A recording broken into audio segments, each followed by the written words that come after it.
love to do a special intro for our amazing guest today. Mackenzi Lee is a New York Times best-selling author, the historical fantasy novels The Monstrous Thing and The Gentleman's Guide to Vice and Virtue series. She's also the author behind Marvel's young adult books Loki, Where the Mischief Lies, and her most recent success, Gamora and Nebula, Sisters in Arms. Oh my God! Let's go, Mackenzi. Wow. Thank you so much for joining us on the show. Thanks for having me.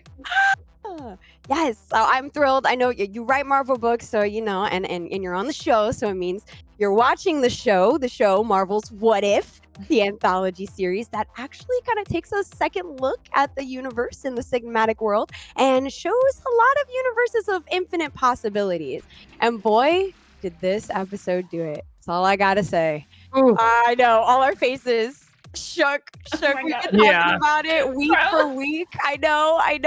How'd you feel when you saw it? It's funny, I was talking to Elle, our producer, before, and this was everything that we asked for last week. Like, we were like, go hard, go heavy, be completely absurd and ridiculous, and I thought that it did. I do have some reservations about like a couple things, but man, I definitely was crying a little bit in this one. Actually, I cried. I cried. Dang it!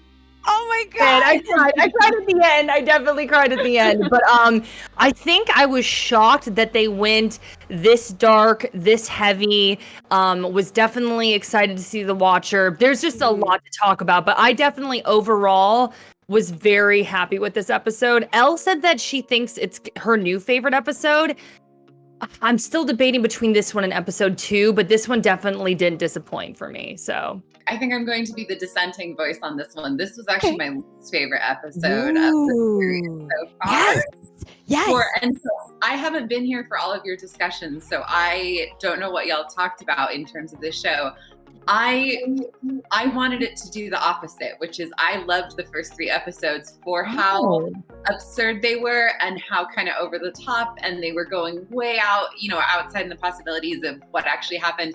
And this one it was such a tonal shift that for me, it felt a little jarring and a little disconnected to the other 2. And we can talk about this more in depth later. But I also struggle with the stakes Marvel often puts on love stories that they don't spend enough time actually developing. You might be, hold on. You on to something now, Mikhail. We're going to talk about that. Let's put a pin in that. Yeah. Okay. Like, because I see Kate's face too. Like, I need to know what side of the pendulum are you on now? Like, what side? I loved it. I did.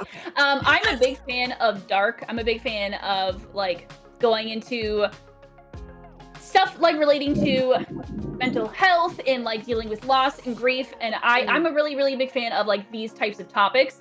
And I feel like Doctor Strange is the best, if maybe not one of the only, if not the best character to do this with, because of just how he is, how he thinks about himself. I feel like the only other character we could really do this with is Tony. How do we feel about Doctor Strange? Did we actually enjoy this character they created throughout the episode?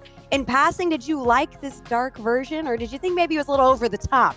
I thought that I felt his darkness, and he sold me on his darkness. Like, he was a good villain. There's a difference between devotion and delusion, and he loved her. Like, he loved her with all of his heart, and I think we all could relate to that. And then imagine seeing the love of your life like dying over and over again, and your desperation is just increasing, and it's like you're seeing this over and over again. It's just like I could see his de-evolution into evil. I remember kind of getting chills when you saw him for a second like kind of transform into that beast. You know what I mean? It was like him partially that beast, and it was kind of like he had these demons inside of him that were starting to take over slowly. It didn't feel forced, like because you saw and like felt the anguish, whether that was from the writing or performance in the acting, like it was, or even the like I felt the desperation, or maybe it's just because I'm an empathetic baby. I like felt that like desperation and anguish, and that made it believable to me, which is why I liked it. I have an issue a lot of times where the villain is like, I'm like you, but the evil version. I don't like that. But this, because he's dealing with himself, and it is like an internal battle. It's just like an external view on an internal battle. Like even like with like what Jackie said, fighting the inner demons. Yeah. It's believable because you were able to like see that, which made me I liked Doctor Strange.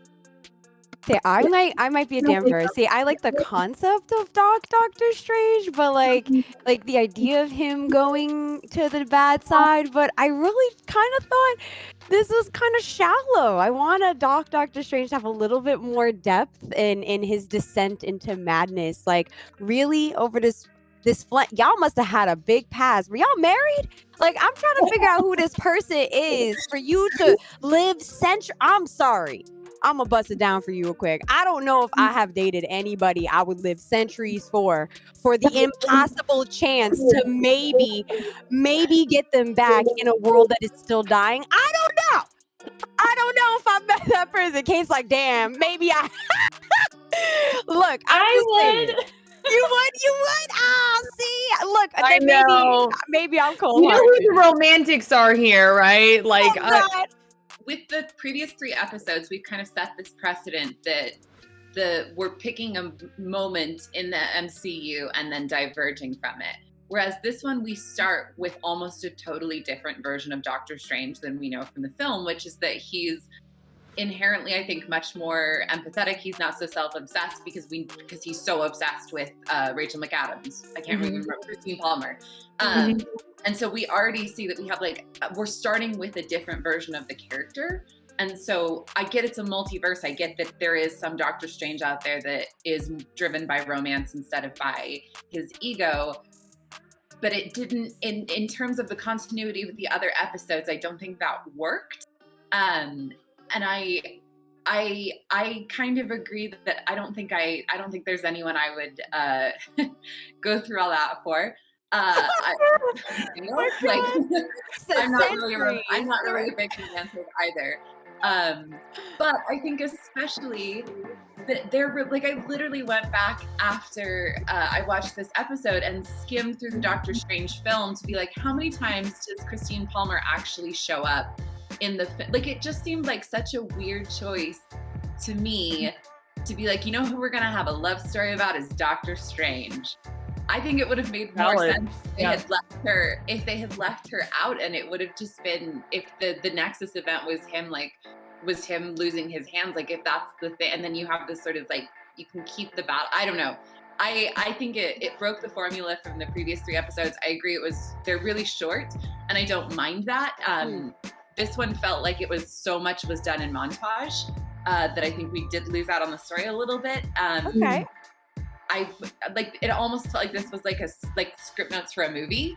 I think it could have, I don't know, it could have been more interesting, but I don't think this was the right story for this format. It is time to deep dive into the episode 4 of What If? Spoiler alert! Strange lost his heart instead of his hands.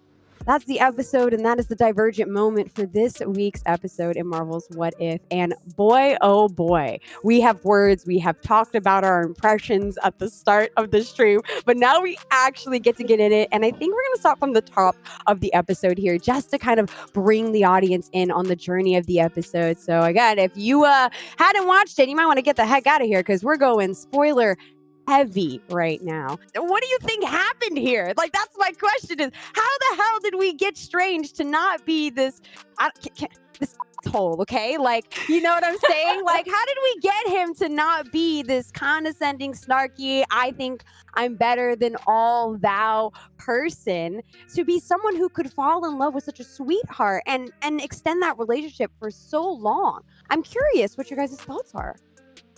I don't think those things are mutually exclusive. Ooh, okay. Sorry. No, please elaborate. Go off. Because he thinks that because of this arrogance that he has, persona, the world revolves around me. Of course, the person that he cares about, that's part of him, right? So of course it revolves around him. It's almost, I don't think it doesn't come off as a place of possessiveness, but I can see how in for him, it could, if that makes sense, where it's like, this thing was mine and it was taken away from me. And because it was mine, no, did I say you could take it away? No. So like an entitlement. You're still saying he still seems true to himself, but it's a different object of like fixation. Like now it's not just on himself as in like, I need the power. It became like an object. It became her, like an object of She was his. taken away from him. Right. So And pretty don't take my much. things. I could see that. You're giving the episode too much credit. Ooh. I like that idea, and actually, I think that's an interesting way to explore self-absorption, is exploring a character's relationship with the person they love and learning that you have to love someone not just because they love you, but because of who they are. But I don't think the episode did that. And I don't think that's what they were going for. And I think they were starting us off with I think there's something inherently selfless to the act of loving someone that much. And I think when you're starting off a sort of alternate storyline with a character that is so out of character and not the way we usually see him, that it needed something. It needed we need to know how he got there, because then I think you trace it. Obviously Christine dying is the nexus event, but like you'd have to trace it back further then and be like, so what happened to Doctor Strange that made him not this arrogant jerk that something diverged earlier and we didn't see that. And so it felt like almost like a different character to me, or like a story about a different character. Mackenzie, like I'm totally on board with you. Like the romance, I wasn't sold. I do kind of like what Kate said though about like him still being like, in my mind, again, this is Jackie's fan fiction of this whole thing. Like, he was a self-absorbed jerk, and she somehow changed him, right? But we didn't get to see any of that, right? And then when she left, he kind of reverted, and he became obsessed again with like, this is what I want, and he didn't even see her anymore. So like, I don't know. I guess I just wanted to pipe in and just be like, in my fan fiction world, like I wish we would have been able to include some sort of scene like that. And I do kind of like what Kate said, where it's like he devolved back into what he was before her. He became like, this is what I want, and like this is like, for me, you know what I mean? Like, cause I don't know about y'all, but like I've dealt with death. It's like I've gone through some like serious family tragedies, and it's like I don't even think I need to tell you guys this. It's beyond crushing. It's like the absolute worst feeling in the world.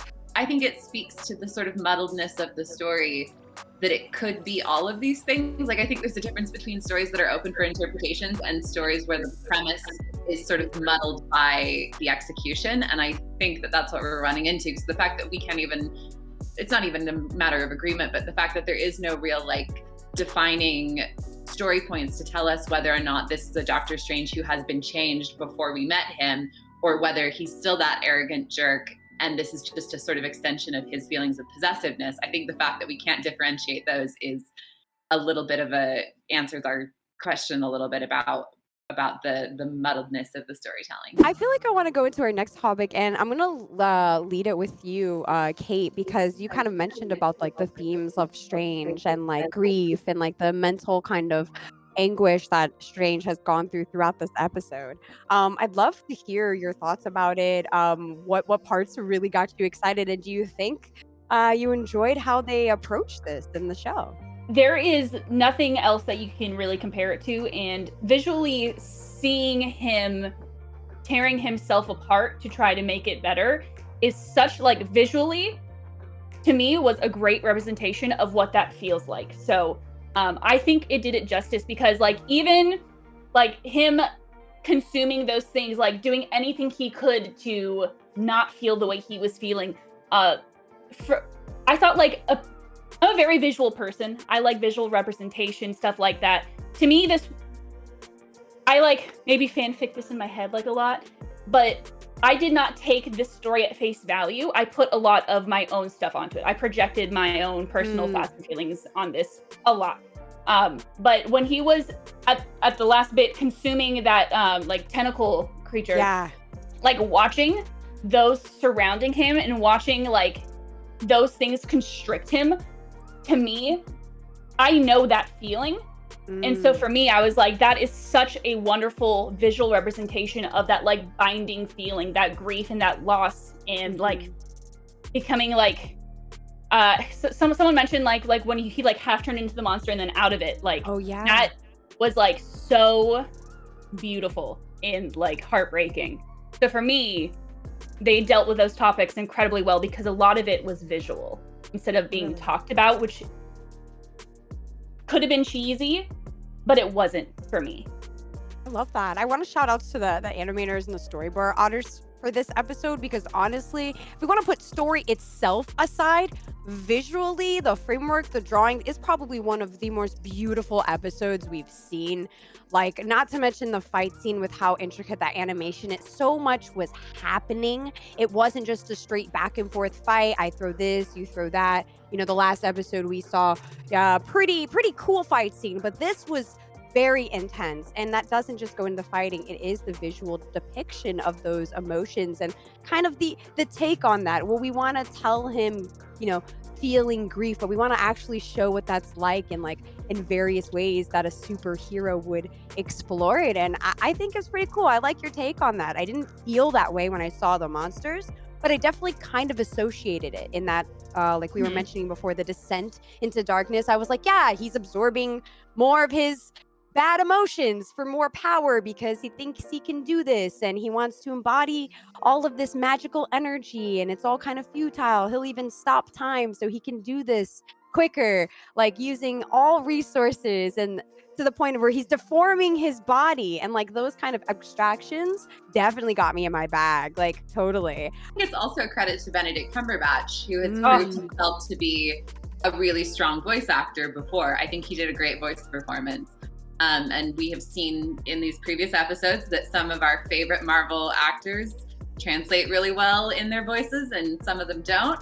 And I think Benedict Cumberbatch, there were a couple of moments that I was so like hyper aware of the voice performance, and I mean, he's a great actor, but I think being a voice actor is such a different skill, and he's awesome at both of them.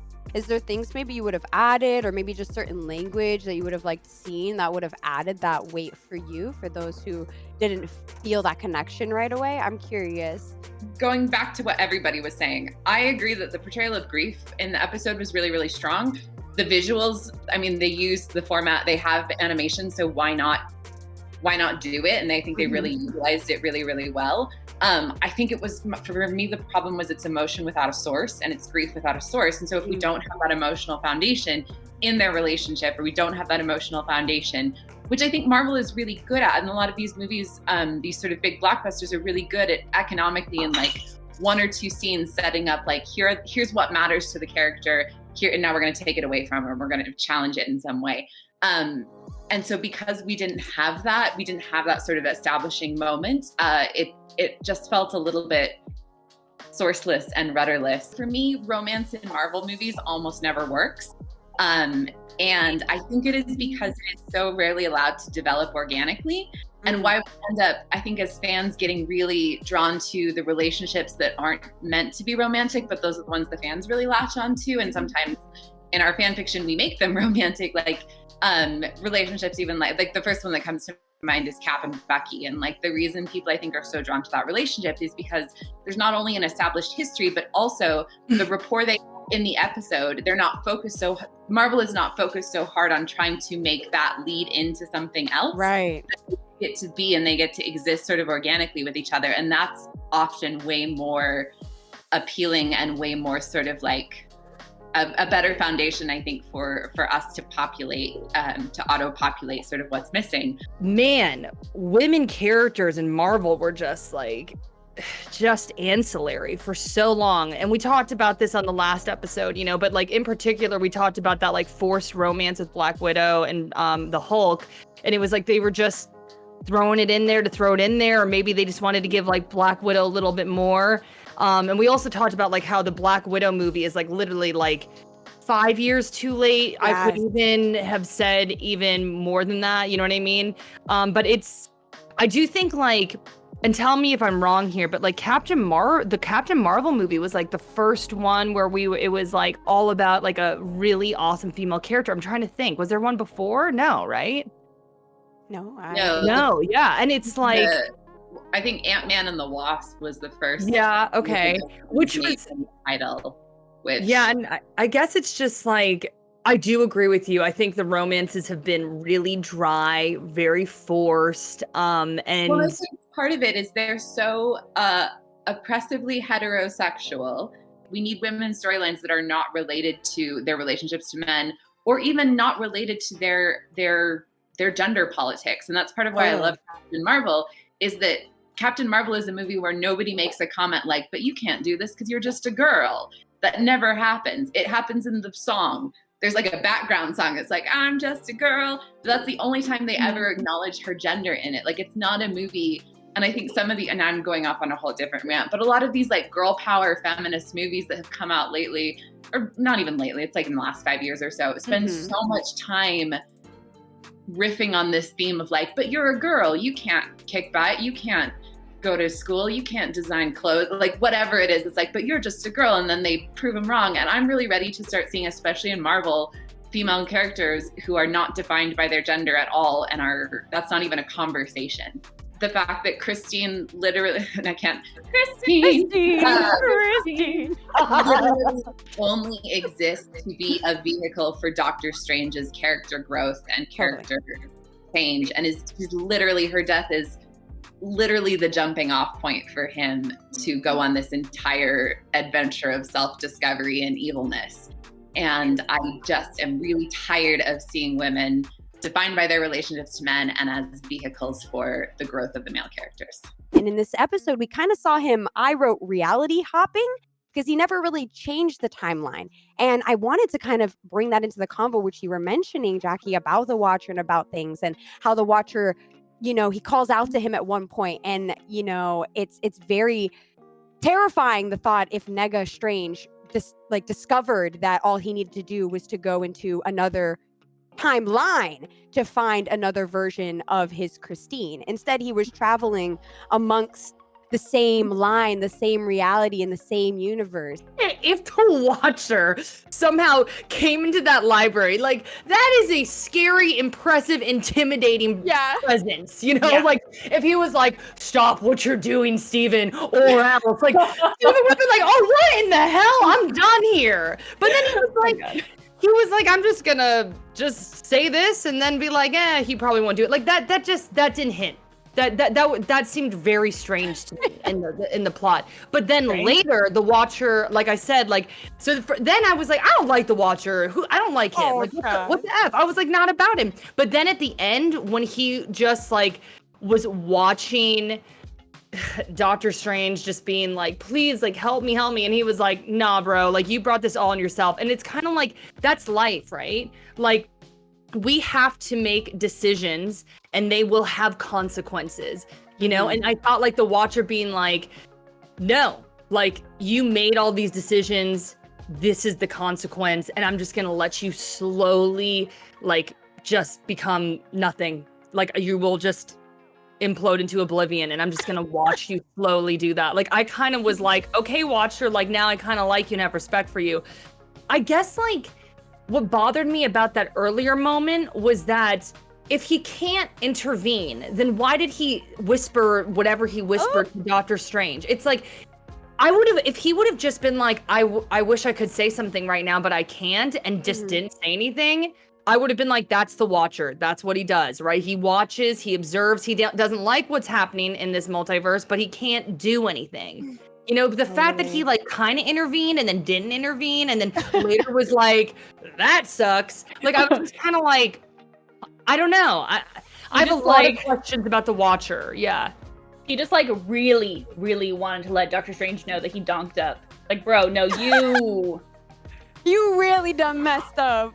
Oh my goodness. Well, I will say, Mackenzi, it's been actually amazing with you joining us in our discussion, and we're gonna still geek out a little bit more, but I wanted to have you. Sorry, I have to leave you. Yes, no worries. We'd love to have you back, you know. Yeah, I'd love to come back. This was so much.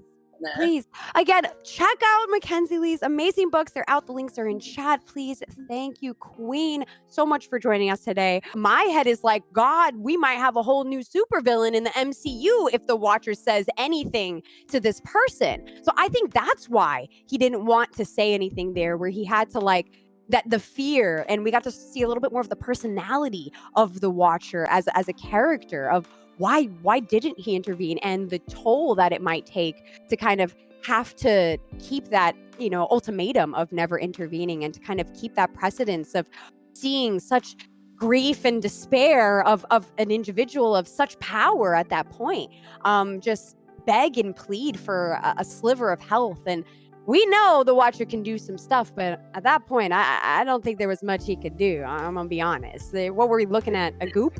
Like, what were we saving there? That was bad. That was hard to watch. No. Sorry, I didn't mean to cut you off, Kate. Like, it was just, No, you're good. or even just saying it, I was just like, that was so hard to watch. So I'm glad that the Watcher didn't do anything. I'm actually happy that he didn't, because like he needs to live with the consequences, and it also like went along with the theme of everything, right? It's like, no, you did this, and now you have to live with it. I know. You were Jackie saying, "Oh, he didn't baby him," and I'm like, I don't know, man. I felt big baby vibes. Yep, this is your problem. You're stuck with it. You know what I mean? Like, deal with it. Come on now. It's like when you're playing The Sims so and they set funny. themselves on fire and you don't save them. The ending there, you see Strange laying on the dystopian abyss, and there's something encapsulating him, right? It's kind of a crystallized form. Yeah. Very It's a little- Sailor Moon, to be honest. I was a like, little okay, they're gonna purple, go right? crystal. Right. I'm curious. What if we just saw the creation of an Infinity Stone? I was thinking that. I was like, this looks like a stone. No. It's so funny you said that, but then I was like, am I going out there? So the fact that you said that, like, I 100% was like, is this turning into a stone? Right? Like, I know, maybe No, imagine he is Stand on my chair trapped. right now. What? But imagine he is trapped in this stone and he watches other people making terrible decisions with this stone to make it even more torturous for him. Like, I was literally thinking the same thing as you. I was like, am I going off the deep end? So, right. That's what I said. So I wanted to pose it. I'm like, is it too far? But like, no, I was thinking the same thing. Right? Gamora became a stone. Wasn't Scarlet Witch embodying the Aether, which was also a stone or something, right? Vision is a person, is a stone. People are stones. We've seen this, right? Like, I'm curious. Well, thank you guys so much for hanging out with us today. This was another amazing episode for Spoilers for Days. We dived into What If episode 4 and had Mackenzi Lee, an amazing Marvel writer, with us to share her thoughts on the experience of being a Marvel writer, and got to geek out with us about the show. So excited for that. And we'll be having more special guests coming with us in the future. The next episode is going to be about Thor's arrival on Earth. So I know we are all a fan of the Asgard brothers. So maybe we'll see a little bit of a low-key, maybe a girl can dream still, too bad. Thor stands in the chat, let us know. But I'm super excited for that. And we'll be having our watch parties every week, Wednesday, 5 p.m. PT, 8 p.m. ET, in the Queen's Discord. The link is in chat. Please come join with us, geek out with us. We watch them live in the chat so we can make sure we can be spoiler heavy the next day here on our show, Thursdays at 5 p.m. PT, 8 p.m. ET. So thank you guys so much for hanging out with us. Shout outs to Jack King. Shout outs to Hello, I'm Kate. Be sure to give them a follow. And I'm your girl, Black Crystal. We'll see you next week.